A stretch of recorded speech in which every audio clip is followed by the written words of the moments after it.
Good morning.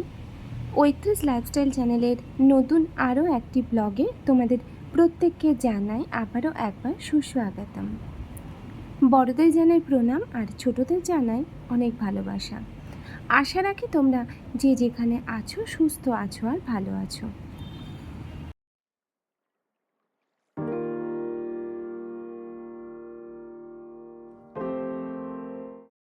প্রত্যেক দিনের মতো তোমাদের দাদাভাই আজকেও অফিসে বেরিয়ে গেল, আর আমি চলে এসেছি রান্নাঘরে নিজের জন্য এক কাপ চা বানিয়ে নেওয়ার জন্য।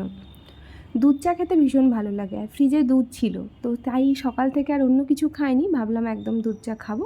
এক কাপ চা খেয়ে সমস্ত কাজ কমপ্লিট করে স্নান সেরে উঠবো।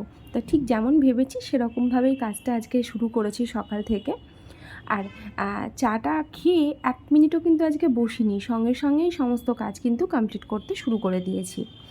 বাড়িতে যাই, আর বাড়ি থেকে আসার পরে 1 থেকে 2 দিন এত এনার্জি আমার লসে রান করে যে কোনো কাজ করতে আমার ইচ্ছেই করে না, একদমই ইচ্ছে করে না। কিন্তু 2 দিন যাওয়ার পরে যখন ভাবি আরে এই জায়গাটাতে তো আমাকেই থাকতে হবে এবং এই জায়গাটাকে সুন্দর করে গুছিয়ে রাখার দায়িত্বটাও আমারই, তখন আবার কিন্তু ঠিক নিজের ছন্দে ফিরে যায়। সমস্ত বাসি কাজ সেরে জামা কাপড় কাচাকুচো ছিল, এসে করতে পারিনি, মা বাবার ডাক্তার দেখানো ছিল, ডাক্তার দেখিয়ে মা বাবা ওখান থেকে চলে গেছে, তো সময় হয়নি। তো আজকে ভাবলাম সময় আছে, তাই জামা কাপড়গুলো কাচাকুচোটা সেরে নিই। জামা কাপড় কেচে একদম পুরো স্নান টান সেরে উঠলাম, আর উঠেই চলে এসেছি ঠাকুরের কাছে পুজো দেওয়ার জন্য। কিছুদিন থেকে আমার মনে হচ্ছে, মানে এটা মাকেও দেখি, কিন্তু আমি এর আগে করিনি। এখন না, দিনেও আমি বেশ ধূপ দ্বীপ জ্বালিয়ে পুজোটা দিই, আর আমার বেশি ভালো লাগে ধূপের গন্ধটা। মানে এখানে তো ধরো সেভাবে ছোবা টোবাগুলো আমি পাই না, ওই বাড়ি থেকে যখন নিয়ে আসি যেমন যেমন আনি তেমন তেমনভাবেই দিই।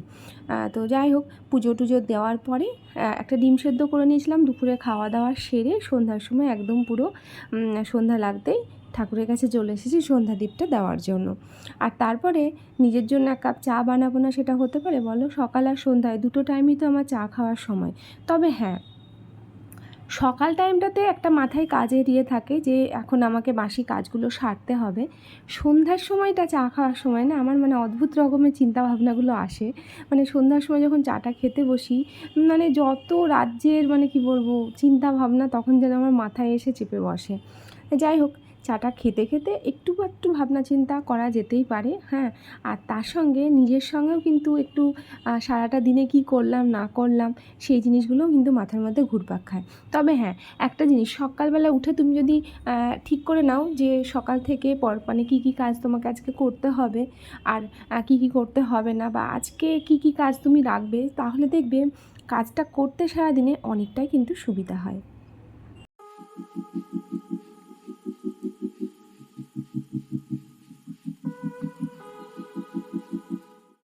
পরের দিনে রান্না হবে, তো সেই রান্নার সবজি টবজি সমস্ত কিছু কেটে রেডি করে রেখে দিলাম, কেননা সকালে উঠে আর সম্ভব হবে না এই সমস্ত ডাঁটা টাটা ছাড়িয়ে সবজি কেটে কুটে রান্না করা, তাহলে আর তোমাদের দাদাভাই অফিসে খাবার আজকে আর তাহলে খাবারটা আর আগামী দিন নিয়ে যেতে পারবে না। সেই জন্য সমস্ত সবজি কেটে ধুয়ে পুরো ধুয়ে রেডি করে রেখে দিলাম ফ্রিজে। আর এদিকে এবার চলে এসেছি রুটিটা করার জন্য। প্রায় ধরো একটা সপ্তাহ মতো আমি ছিলাম না এখানে, তো একটা সপ্তাহ পরে এসে তখন রুটি করার এনার্জিটা মানে কী আর বলবো, তখন মনে হয় যে আবার আমাকে রুটি করতে হবে, কিন্তু এই আজকের দিনটা যে করলাম এরপরে আবার পরের দিন থেকে আর কোনো সমস্যা হবে না, হ্যাঁ। তো সেই জন্য যাই হোক, তো রুটি তোমাদের দাদাভাই বললো রুটি আর সবজি খাবে, তো ওই জন্য রাত্রে রান্নার সবজি টবজি যেগুলো যা ছিল সেগুলো সমস্ত কিন্তু আমি কেটে রেডি করে রেখেছি। তো আগে রুটিটা করে নেবো, রুটিটা করে নেওয়ার পরে তারপরে সবজিটা কিন্তু রান্না করব।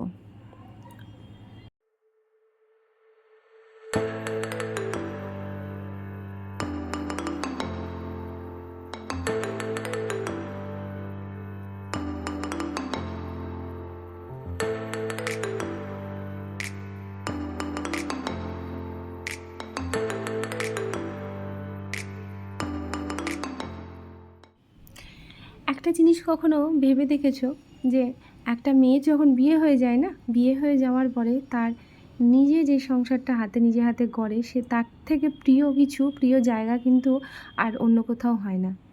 সত্যিই হয় না এই জিনিসটা মানে আমি এখন কিন্তু রিয়েলাইজ করি যে সত্যিই তাই, যে আমার নিজের হাতে গড়া সংসার বা আমার নিজের সংসারের থেকে প্রিয় জায়গা আর কিছু আমার কাছে হতেই পারে না। মানে তুমি যখন সংসার ছেড়ে অন্য কোথাও যাবে 1-2 দিনের জন্য, তোমার ভেতরে একটা অস্থিরতা কাজ করবে যে ইস! আমাকে তো আবার ফিরতে হবে, বা আমি এই জায়গাগুলো গুছিয়ে রেখেছিলাম, এই জায়গাগুলো বোধহয় করে ফেললো, বা এই জায়গাগুলো হয়ে গেল, রান্নাঘরটা বোধহয় অপরিষ্কার আছে। মানে এই জিনিসগুলোই মাথায় চলতে থাকবে। তাই একমাত্র মেয়েদের মধ্যেই সেই ক্ষমতা আছে যে যেকোনো জায়গাকে নিজের মতো করে নিজের করে নিতে পারে। রাত্রে সবজি সব কেটেই রেখেছিলাম, আগেই বললাম। তো রুটিটা ভাজা হয়ে গেছে, আর এবার দেখো একটা তরকারি করব। তো কিছুই না, এই তরকারিটা না রুটি দিয়ে খেতে ভালো লাগে। তেলের মধ্যে একটু অল্প একটু পাঁচফোড়ন, একটু শুকনো লঙ্কা ফোড়ন দিয়ে তার মধ্যে সব সবজি দিয়ে একটু ভাজা ভাজা হবে, মানে অল্প একটু লবণ ছড়িয়ে দিয়ে ঢাকা দিয়ে কিছুক্ষণ এটাকে ভাজতে দিতে হবে। মানে মোটামুটি ধরো 2-3 মিনিট মতো এটা হবে। তাতে কি হবে, সবজিগুলো অনেকটাই মানে ঢাকা দিয়ে ভাজলে অনেকটাই সেদ্ধ হয়ে যায়। আর তারপরে তখন একটু লবণ, হলুদ, অল্প একটু চিনি দিয়ে বেশ জল দিয়ে ওটাকে ঢেকে দিলেই কিন্তু তরকারি কিন্তু দারুণ তরকারি হয়ে যাবে। তা তরকারি করে নিয়েছি, তরকারি করে নিয়ে একদম পুরো চলে এসেছি। গরম গরম করলাম, তো ভাবলাম আজকে আর দেরি করব না, তাই খাবারটা একদম তাড়াতাড়ি দিয়ে দিই খেতে। কেননা রুটি বলো আর তরকারি বলো, যদি গরম হয় যতটা খেতে ভালো লাগে, ঠান্ডা হলে কিন্তু সেই জিনিসটা আর লাগে না। তবে হ্যাঁ, ভাতটা কিন্তু আমি গরম ভাত একদম খেতে পারি না, গরম খাবার আমি একদমই খেতে পারি না। ভাত ভাত ডাল, সবাই বলে যে মাছের ঝোল টোল খুব গরম হলে খুব ভালো লাগে। আমার গরমটা খেলেই আমার মানে মনে হয় যেন মানে শরীর খারাপ করছে। তো সেই জন্য গরম ভাতটা আমি খেতে চাই না। খাবারটা নিয়ে এসে রেডি করে দিয়ে দিলাম। রাত্রের খাওয়া দাওয়া সেরে এবার একদম পরদিন সকালের খাবারটা রেডি করে রাখছি রাত্রেই। কেননা সকালে ঘুম থেকে ওঠার পরে তো এই খাবারটা দিয়েই আমরা দিনটা শুরু করি দুজন মিলে। তো চিয়া সিডসটা ভিজিয়ে রাখলাম, আর সারাদিনে মনেই ছিল না জামাকাপড়গুলো ভাঁজ করতে হবে, ব্যালকনিতেই মেলা ছিল। এখন এসে মনে পড়ছে যে আমাকে এই কাজটা করতে হবে। কতটা বিরক্ত লাগে একবার বলো। তো যাই হোক, কিছু করার নেই, ভাঁজ যখন করতে হবে, গুছিয়ে যখন রাখতে হবে আমাকে, তাই আর সময় নষ্ট না করে কাজে লেগে পড়লাম। সকালেই ঠিক করে রেখেছিলাম যে আজকে কী কী কাজ করব। মানে সব কিছু ঠিক করে রাখার পরেও ভুল তো একটা হবেই, হ্যাঁ। মানে আমি যখনই দেখেছি যে কাজগুলো আমি একটু সুষ্ঠুভাবে নিজের মতো করে প্ল্যান মাফিক করতে যাব, সেখানেই কিছু না কিছু একটা গণ্ডগোল আমি করব। তো আজকেও সেটাই হলো।